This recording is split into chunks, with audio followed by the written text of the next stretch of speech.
Ponemos el foco en la economía argentina, un programa que todavía se sostiene, pero con una macro que no termina de acomodarse, una micro muy golpeada, consumo, empleo, actividad. ¿Cuánto más puede sacrificarse la economía real para sostener la estabilización? Al mismo tiempo se consolida un país apoyado en unos pocos sectores que generan dólares, mientras buena parte del entramado productivo queda atrás. Para analizar dónde está parado el programa de Milei y hacia dónde puede ir, tenemos el placer de recibir en País Productivo a Emanuel Álvarez Agis, economista, ex viceministro de Economía de la Nación, socio fundador y director de la consultora P por Q. Emanuel, muchísimas gracias por el contacto con País Productivo. Buenas, ¿cómo andan? Qué bueno saludarlos, che. Hace tiempo que queremos hablar con vos, así que estamos contentos de finalmente haber podido coincidir. Emanuel, la macro no está tan bien y la micro está muy mal. Entonces, lo voy a preguntar de manera sencilla, ¿por qué no voló todo por los aires todavía? ¿Qué es lo que está sosteniendo el programa económico? Sí, yo no me voy a escapar de esa pregunta, digamos, pero antes que eso te diría que esta diferencia entre micro y macro, a mí la verdad que me parece incluso como un abuso del lenguaje, ¿no? Siento que estamos diciendo como, bueno, mira, la verdad que me duele la pierna derecha, la pierna izquierda, el brazo derecho, el brazo izquierdo, la panza, el pecho, el estómago, la espalda, la nuca, la cabeza, pero ¿cómo andás? No, bien. O sea, no hay un cuerpo sano que tiene todas las extremidades dolidas. Y me parece que hoy con la economía argentina lo que está pasando es que hay un par de sectores que son, yo diría, inmunes a la política económica del gobierno, de apertura de la economía, de apreciación cambiaria y de ajuste fiscal.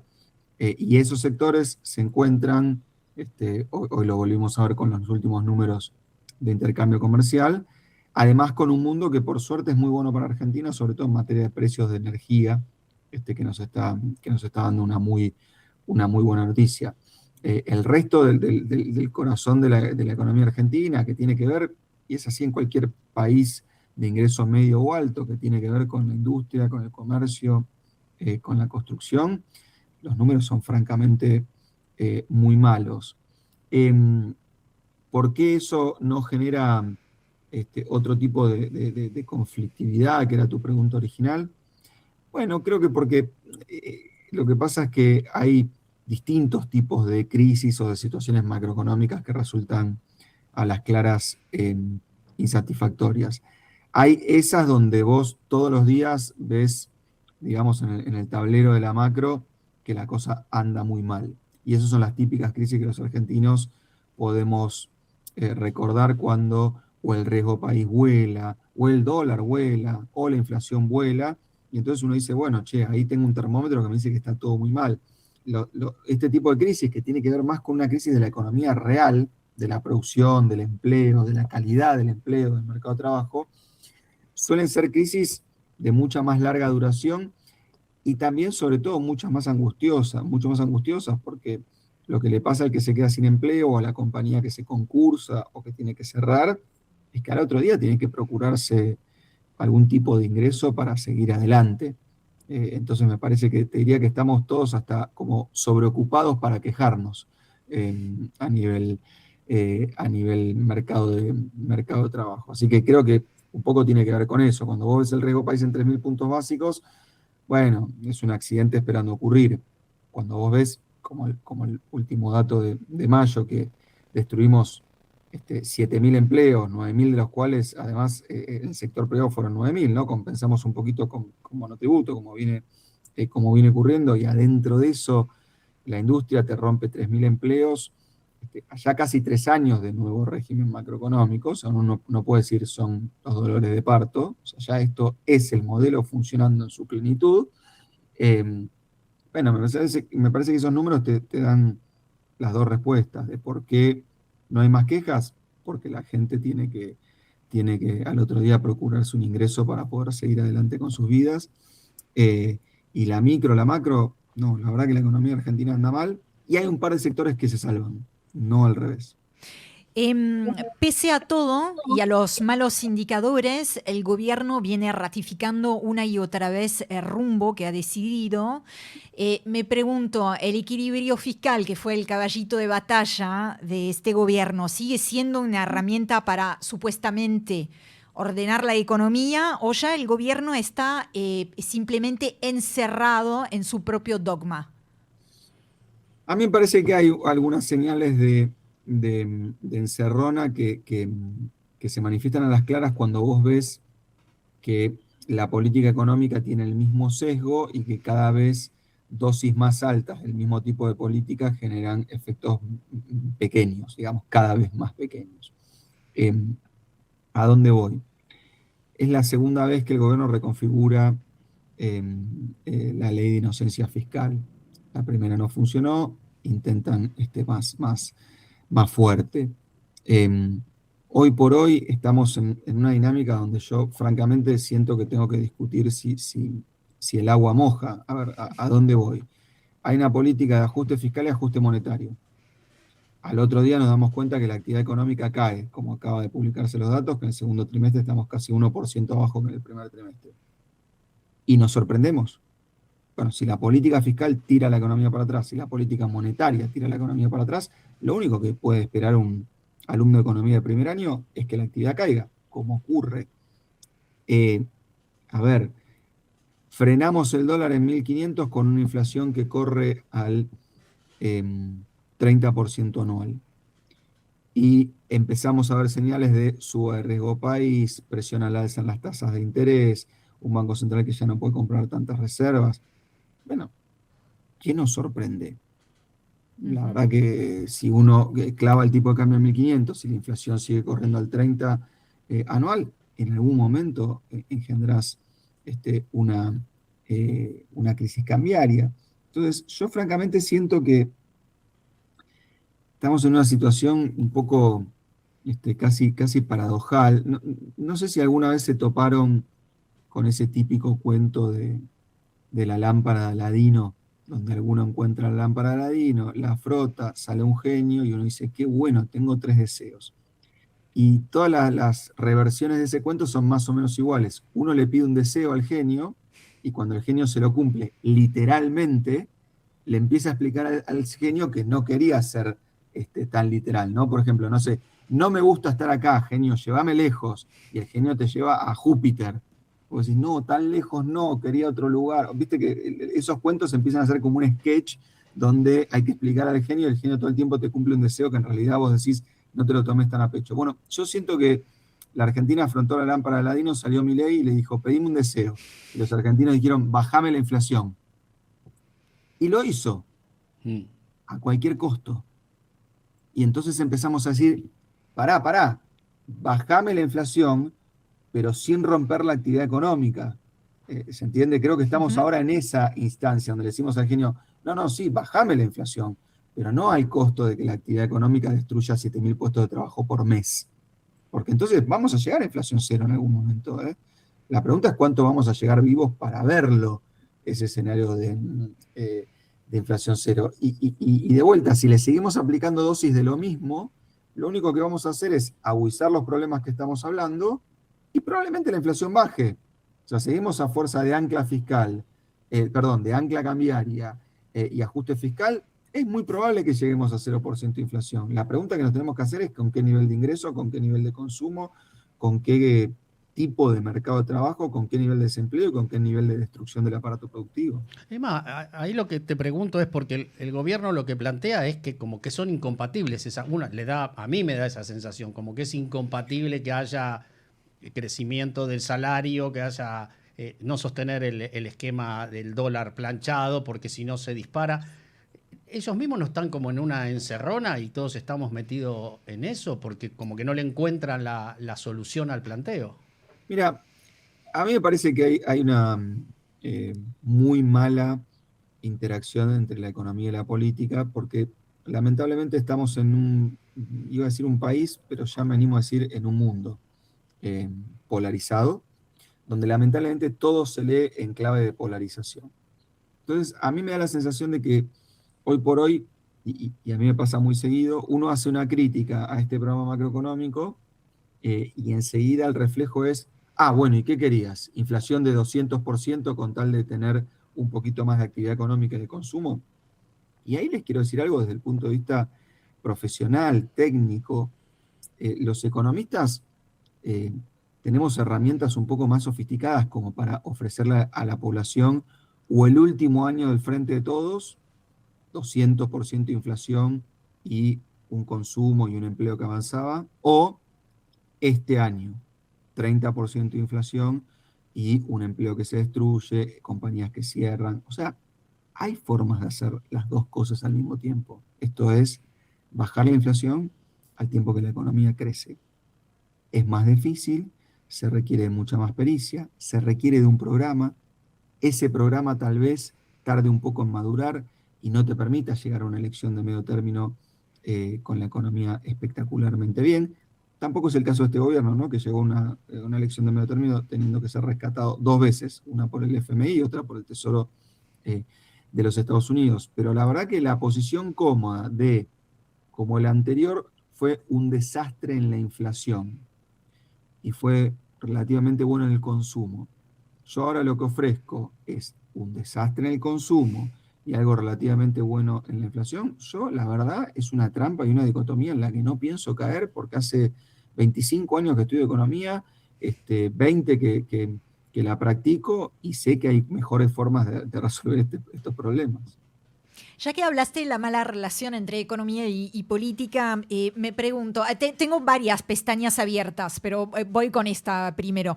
Si el mercado, no sé bien yo quién es el mercado, pero empieza a percibir que la oposición tiene chances reales en las próximas elecciones, que la palabra elección también la acabas de nombrar en ese panorama, ¿no?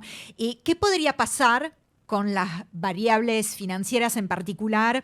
¿Qué podría pasar, por ejemplo, con ese riesgo país que ya empezamos a ver cómo se va moviendo? No sé si es muy significativo, poco significativo, No, está muy pero bien el punto. Está muy bien el punto porque aparte yo creo que acá hay una trampa en la cual nos mete este modelo económico que es una especie de juego suma cero. ¿A qué me refiero?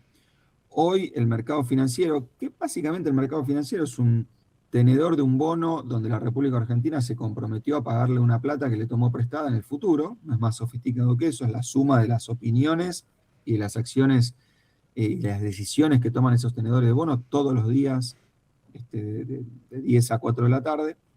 Me da la sensación de que el gobierno armó un esquema económico de juego de suma cero. ¿Cuál es el juego de suma cero? Mirá, yo hago un ajuste fiscal, contraigo la economía, detraigo recursos de ciertos ámbitos de la economía para con esos recursos pagarte la deuda. Entonces, tengo menos empleados públicos para ahorrarme plata y poder con eso pagarte la deuda, hago menos rutas para poder ahorrar plata y con eso poder pagarte la deuda, invierto menos en salud para ahorrar plata y con eso poder pagarte la deuda. Entonces, ¿por qué digo que es un juego de suma cero? Porque si tengo que gastar en rutas, salud y empleados públicos, no te puedo pagar la deuda. Esa es la dicotomía en la cual me refiero que no nos podemos quedar atrapados, porque entonces, obviamente, no hay riesgo cuca, hay riesgo de cambio de gobierno y cambio de este juego de suma cero. Viene otro gobierno y dice, pará, yo necesito hacer rutas y mejorar la salud, no te puedo pagar la deuda. Y entonces estamos como una pelotita rebotando entre dos alternativas, que insisto, son las dos más cómodas. Esas dos alternativas son programas económicos mediocres. Hay programas económicos donde vos podés pagar la deuda y al mismo tiempo tener servicios públicos de calidad, prestaciones sociales, etc. Te lo voy a decir a 10.000 pies de altura. ¿Cómo se logran esas combinaciones más interesantes y que además generan más consenso, mejores resultados políticos, etc.? Bueno, a 10.000 pies de altura, la plata que pedís prestada la usás para que la economía agrande su tamaño y particularmente su capacidad exportadora. Entonces, como le pasa a cualquier compañía, si el dueño de una compañía pide plata a un banco y al otro día se da vuelta y dice, la voy a poner en mi cuenta personal, un billete apilado arriba del otro, y después voy a agarrar y voy a tirar la compañía a un concurso y no voy a pagar la deuda, bueno, eso es una mala forma de hacer negocios. Si la invierte y logra crecer, probablemente su capacidad de pago crezca con su compañía. Llevado a la Argentina, si nosotros traemos un montón de dólares que pedimos prestados en el exterior, para que los argentinos ahorremos 2.000 millones de dólares por mes todos los meses, como ocurre desde la salida del cepo en marzo del 2025, es razonable que tengamos que hacer un ajuste para pagar la deuda. Porque la que estamos pidiendo, la estamos poniendo donde no la tenemos que poner. En vez de ponerla en inversión, en vez de ponerla en infraestructura, en vez de ponerla en una economía que crezca, nos estamos cubriendo de qué riesgo, de que cuando llegue la elección y el gobierno tal vez le vaya mal, alguien diga, pará, veníamos no pagando prestaciones sociales para pagar la deuda. Ya sé, no paguemos la deuda para pagar prestaciones sociales. Es una trampa angustiosa, incluso para alguien que mira esto desde el punto de vista de la caja de herramientas con la que sí cuenta la economía y que te permitiría salir de este atolladero. Pero bueno, lamentablemente en los últimos años hemos como ido rebotando de un lado al otro de la pared con esta dicotomía que, insisto, para mí es falsa. ¿Y hoy quién decide la política económica? Te escucho hablar y me pregunto, hemos hablado de Aladín, Milei, algunos dicen no, es Caputo, el Fondo Monetario Internacional, Estados Unidos, que en realidad el Fondo Monetario Internacional es Estados Unidos. En tu opinión, tu lectura, ¿no? No siendo parte del gobierno, pero entendiendo, digamos, esas dinámicas, para vos, ¿quién está dictando en este momento, con todo ese panorama que nos está describiendo, la política económica? Mira, paradójicamente es una respuesta algo compleja, pero de nuevo, porque por lo menos a mí me toca hacer esto de manera profesional, entonces no te daría una respuesta que no le diera yo a un cliente, y mi respuesta nunca va a ser, mirá, le vi la cara al presidente, le vi la cara al ministro, intuyo que. Te digo qué nos pasa a nosotros haciendo un seguimiento profesional de esas cuestiones. Hace mucho tiempo que cuando vos escuchás a un funcionario con declaraciones públicas y tomás eso como una guía de acciones a futuro, de, bueno, si están diciendo que van a hacer tal cosa, es porque la van a hacer, te terminás equivocando. Y para muestra, basta un botón. Durante 2 años escuchamos un gobierno que dijo que no iba a comprar reservas, y el 2 de enero de este año empezaron a comprar reservas como nunca compró Argentina en la historia. Entonces, si vos escuchabas como la formación de expectativas que quería generar el gobierno con sus discursos, lo que uno pensaba era, mirá, nunca van a comprar reservas. Pasó lo mismo con la dolarización, pasó lo mismo con la flotación cambiaria, pasó lo mismo con los mejores 18 meses de la historia, El Banco Central. etcétera. Claro, la verdad que lo único que ha pasado en las últimas semanas, que me parece relativamente bueno, es que ha aparecido un nuevo actor a comunicar la política económica, la verdad, con mucho más tecnicismo, obviamente, que lo que requiere la opinión pública en general, pero que es el presidente del Banco Central, que se está empezando a supeditar a ámbitos técnicos y está, digamos, comunicando la política económica de una manera que a los especialistas un poco nos ayuda a entender por dónde quiere ir el gobierno. Estoy diciendo esto de vuelta, novedad de hace semanas, porque el año pasado, en algo que la verdad es muy dañino para la política económica y para la imagen del país en el exterior, tuvimos al propio presidente del Banco Central, este mismo, con el equipo económico y el presidente en un streaming gritando que el dólar flotaba, cuando además todos los analistas sabíamos que el dólar no flotaba y que había intervenciones todos los días para que así no fuera. Con lo cual, la verdad que este es un gobierno que tiene un estilo de comunicación muy, muy, muy particular. Creo que nos hemos acostumbrado a seguir las acciones de gobierno por los retweets del presidente, por sus participaciones en streaming, que por ahí está 4 horas hablando. Eso la verdad es muy exótico para Argentina, para el pasado argentino. Y realmente eso ha sido muy inconducente. O sea, paradójicamente, escuchar a los ministros y escuchar a los presidentes para entender qué va a ser la política económica ha sido muy inconducente. Hasta hace unas semanas que tenemos esta novedad. Pero la verdad me parece que también es parte de eso, ¿no? Es parte de que lamentablemente, en términos políticos, los núcleos duros necesitan de un alimento retórico que no tiene nada que ver con la realidad de la política económica y con lo que uno quisiera escuchar de los funcionarios públicos y particularmente del programa económico. Emma, vos ahí cuando hablás das también una sensación que se necesita un acuerdo, un consenso mínimo en la política, porque para no bandearse de un lado al otro necesitas un acuerdo mínimo en la política. Y uno como empresario pyme, la verdad que mirándolo desde abajo uno no lo ve. De hecho, participo en charlas donde escucho cosas que me horrorizan, como que lo primero que hay que hacer es coparticipar de las ganancias de las empresas a los trabajadores ahora para reactivar la economía. Y mi afirmación fue, ¿y si estamos perdiendo todos plata ahora, cómo hacemos? Entonces, está como esa sensación de que uno no sabe si la política está a la altura de esto que vos proponés y que muchos están proponiendo de distintos sectores también de la mirada económica. ¿Vos qué pensás sobre eso? Me da cierta esperanza verte con un buzo verde, que es un color esperanzador. Bueno, fue un accidente. Perdón. No, lo tenías todo pensado, Emanuel, es lo que hay que decir. No, te digo francamente, me parece que hay ciertas acciones de este gobierno que justamente marcan la importancia de esto que vos decís. Te doy un ejemplo. Por supuesto que siempre el discurso está un poco exagerado, pero el presidente dijo, hicimos la reforma laboral más importante en la historia de la Argentina, ¿no? Se votó en enero, en sesiones extraordinarias, se aprobó. Hoy la mitad de esa reforma laboral está judicializada. Está trabada por accionar de la justicia. ¿Quién fue a la justicia? Los sindicatos. ¿Por qué fueron a la justicia? Porque no nos tomamos el tiempo, el trabajo y no tuvimos la paciencia de negociar esa reforma laboral de manera tal de que tal vez haber conseguido, si había 100 artículos y la justicia suspendió 50, tal vez hubiese sido tener 60 artículos por consenso. Claro. Y no jugar a todo o nada y después terminar en la mitad. Y de vuelta, si los vientos políticos cambian, sabemos también que la justicia un poco responde a esos vientos políticos. Entonces, lo que yo digo es, estamos tratando de hacer una reforma laboral para que mejore la contratación formal, ¿no? Uno obviamente, bajo la ley argentina, cuando contrata a alguien de manera formal, lo piensa para el largo plazo, no lo piensa para mañana. Y lo que te pasa es que vos fuiste a contratar a un empleado con una ley laboral, cuando terminó el periodo de prueba tenés la mitad de esa ley laboral, la otra mitad ya no sirve más, y la expectativa empieza a ser, y mirá que si cambia el gobierno, dan de baja los otros 50 artículos y votan 100 que son totalmente opuestos a lo anterior.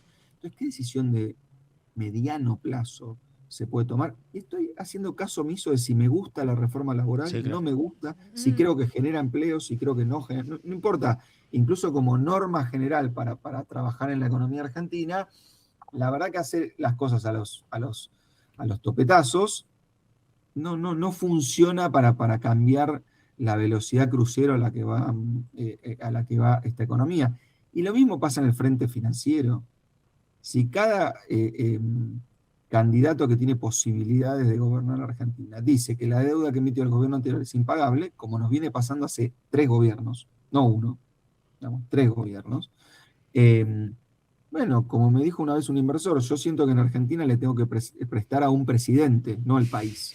O sea que le tengo que prestar el 11 de diciembre del primer año de mandato y se la tengo que pedir de vuelta el 9 de diciembre del 4º año de mandato, porque el que viene atrás dice, no, esa deuda no la emití yo, no me gusta, la emitió para ganar, es ilegal. Digo, y de vuelta podemos discutir todos, pero lo que no nos damos cuenta es que al final del día es como que en una compañía vos tomas un crédito en el banco y porque cambia el presidente de la compañía, el que viene dice, che, yo eso no lo pago porque el crédito lo tomó el anterior presidente de la compañía. No tiene ningún sentido.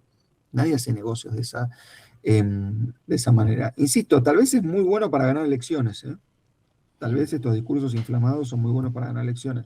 Para que Argentina pueda invertir en proyectos que tengan un periodo de repago un poquito más largo que un garage, que tiene un periodo de repago de 2 años, este tipo de falta de consensos es realmente letal. Emanuel, ya de a poquito vamos a ir cerrando, pero quisiera abrir perspectiva de futuro, puede ser a mediano plazo. Hay 2 cosas que me interpelan, uno en el plano más doméstico y otra más bien internacional. A nivel doméstico, el gobierno, o entendemos nosotros en esta mesa, no tiene un plan productivo, pero sí tiene una política industrial a su manera, que es el RIGI. Y que el RIGI termina siendo una decisión de quién vive y quién muere, de alguna manera. Sectores a los que apuesta, para decirlo de manera más elegante, y sectores que no. Entonces, una primera decisión en el plano doméstico sería esta saga, ¿no?, que dijo el otro día, todo el conurbano no cabe en vaca muerta, ¿no? Entonces, una primera pregunta sería, ¿qué país emerge de esa fractura de facto que conlleva la política industrial del gobierno? ¿Hacia qué modelo económico estamos yendo? Esto sería en el plano doméstico, y después me gustaría hablar con vos de las elecciones que se vienen en La Estados verdad que Unidos. en el plano doméstico es súper sencillo porque, insisto, yo creo que el modelo está funcionando de la manera que tiene que funcionar. O sea, no creo que haya que esperar un tiempo para que pasen no sé qué cosas. Creo que esas cosas ya están pasando. Lo que está pasando es que la economía de la cordillera anda espectacularmente bien, la economía de los conurbanos anda tremendamente mal. Cuando digo conurbanos no digo La Matanza, digo Córdoba, Rosario, Santa Fe, Mendoza, etc. ¿Cuál es mi miedo? Insisto, el pensamiento dicotómico, el pensamiento mononeuronal. No es que para que anden los conurbanos hay que matar la cordillera. O sea, tenemos que tener la capacidad de tener los sectores que nos pueden alimentar de los dólares necesarios para generar una estabilidad a fondo, trabajando a fondo. Y si eso es con RIGI, discutámoslo. Yo a priori no tengo pruritos con un esquema de incentivos a las grandes inversiones. Me parece que, alguna vez lo dije, nadie le pedía tanto a un esquema de incentivos a las grandes inversiones. Y por otro lado, me parece que si vos ya tenés sectores ganadores que por su propia naturaleza, no porque haya empresarios malos o buenos, digamos, por su propia naturaleza tienen pocos eslabonamientos productivos, o sea, generan poco empleo, esos pocos eslabonamientos productivos que tenés, los tenés que cuidar con la misma intensidad con la cual cuidás al eslabón madre. En concreto, lo que digo es que si vos incentivás la producción en vaca muerta mediante un RIGI, cosa, en mi opinión, absolutamente innecesaria, porque vaca muerta era un segmento que no necesitaba de esas mejoras impositivas para funcionar, y por eso estaba funcionando, pero suponete que lo haces, bueno, cuidá a los proveedores de vaca muerta, porque si vos le das la capacidad a los operadores de petróleo y de gas de no pagar, por ejemplo, las cargas impositivas que hoy tenés para importar, te puede pasar la paradoja de que tus proveedores sean poco competitivos. ¿Por qué? Porque tienen impuestos no libertarios, pero compiten con bienes importados con esquemas libertarios. O peor, tienen impuestos no libertarios y compiten con proveedores comunistas, como con el caso de China. Entonces, me parece que eso es pecar en exceso de este sesgo que tiene la política productiva del gobierno. Con lo cual, mi foco en esto es, yo creo que el RIGI es mejorable, creo que, de vuelta, no me importa si se llama RIGI o Plan Productivo Juan Domingo Perón, me importa que tenga algunos componentes que hoy en el RIGI no están presentes y que no va a arruinar las perspectivas de negocio de nadie, si esos componentes se incluyen, pero al mismo tiempo lo que más me preocupa es no pensar que entonces la solución para que los conurbanos vuelvan a generar empleo, consumo y dinamismo sea, bueno, a ver qué es lo único que genera algo en la economía argentina, la cordillera. Bueno, ya sé, hagamos a lo Robin Hood, saquémoslo a lo de la cordillera y repartámoslo en La Matanza. Va a durar 6 meses, Digamos, en 6 meses por ahí va a funcionar bien y a los 7 meses nos vamos a dar cuenta que la producción en vaca muerta cae a una velocidad que hoy en el no convencional es prácticamente instantánea. Ahí hay una diferencia técnico-productiva que el convencional no tenía. En el convencional los declinos eran a lo largo del tiempo y estaban explicados más por factores de ingeniería que por factores económicos financieros. Hoy los pozos en vaca muerta nacen y mueren en el transcurso de 2, 3, 4 años. Entonces, si vos no estás todo el tiempo haciendo nuevos pozos, porque en algún momento la inversión dice, che, no están las condiciones dadas, la declinación en el sector la vas a ver muy rápido. Entonces hay que tener ese cuidado de si alguien quiere modificar este programa económico, no tirar, digamos, el bebé con el agua sucia de la bañera, como se suele decir. Y en el frente externo, para terminar, Emanuel, de mi parte al menos, pensando en particular en Donald Trump, en Estados Unidos, que Donald Trump no está llegando en las mejores condiciones a esas elecciones. Bueno, veremos qué dicen las urnas, pero sabemos que no está llegando del mismo modo en que llegó a la Casa Blanca unos meses atrás, lo que le permitió a Milei, al gobierno, a este programa, a tener un salvataje. ¿Qué tan expuesta está la Argentina? Mira, a mí me preocupa algo más global de este nuevo mundo en el cual estamos, que es para que uno se dé cuenta de que algo que nos pasa acá hoy todos los días en Argentina tiene una raíz un poco más profunda que lo regulada y sobreprotegida que puede haber estado la economía argentina hasta diciembre de 2023. A ver, Trump ya lleva casi 2 años con aranceles a las importaciones chinas que al final del día, entre idas y vueltas, terminaron siendo casi de 100%. Y así todo, cuando uno mira los números, el déficit comercial de Estados Unidos con China se agravó. O sea, hoy tiene más déficit comercial que antes de haber puesto los aranceles. Lo digo mal y pronto. Es como decirte que vos hagas una devaluación del 100%, o sea, que subas el tipo de cambio 100%, y tu déficit comercial con ese país sea grande en vez de achicarse. O sea, la diferencia tecnológica y de competitividad de China es tan enorme respecto a la economía norteamericana que ni siquiera una barrera arancelaria del 100% reduce las ventas de China a Estados Unidos. Si eso le pasa a Estados Unidos, ¿qué nos queda a nosotros? ¿Cuál es el arancel o el dólar que tendríamos que poner para que, no estoy diciendo sectores que tienen productividades muy alejadas de estándares internacionales, estoy hablando de sectores con productividades muy parecidas a las internacionales, por ejemplo, maquinaria agrícola? ¿Qué tengo que hacer para que la industria de la maquinaria agrícola argentina no se me rompa, no a manos de Alemania, como por ahí ocurría, no sé, hace 10 años, a manos de un continente asiático que ha decidido conquistar el mundo? Y como dice un profe mío de la facultad, de Gallego Carreras, a China le queda chico el mundo. Digamos, si Elon Musk llega a Marte, yo creo que la primera medida de los chinos es empezar a exportar a Marte. Entonces me parece que en términos productivos hay que discutir con un poquito más de seriedad este problema, porque tal vez las herramientas típicas del siglo XX, bueno, tengo un déficit comercial, deterioro un poquito el tipo de cambio y con eso me protejo, y estoy en el marco del Mercosur, que tiene entonces un arancel adicional, y eso me permite que mi industria en tal sector sea competitiva. Hoy estamos en otro mundo, estamos en un mundo de guerra comercial, estamos en un mundo donde China finalmente decidió decir, acá estoy, hago mejores y más baratos autos que todos ustedes juntos, eh, y así en un montón de sectores. Y Argentina en ese marco se encuentra con una potencia mundial que dice, mira, no sé cómo es la nueva política en el siglo XXI, pero Trump, ¿sabes lo que dice? Old school. Vamos a subir aranceles, vamos a pelearnos, vamos a subir el precio del petróleo invadiendo Medio Oriente y a ver si los chinos aguantan. No es que me gusta, pero es más inteligente que abrirse de par en par para que nos invadan de todos y cada uno de los productos que hoy uno ve en las góndolas de Argentina, que paradójicamente, ¿qué pasa? No se venden. Porque al principio entraron productos más baratos y el consumidor dijo, uy, bueno, antes pagaba $200, ahora pago 100. Y a los 3 meses dijo, sí, pero ¿sabes qué pasó? Ahora no tenés más trabajo. Entonces yo lo que digo es, guarda con la paradoja de los termos. ¿Se acuerdan Sí. que hace 3 años decíamos, che, qué caros son los termos?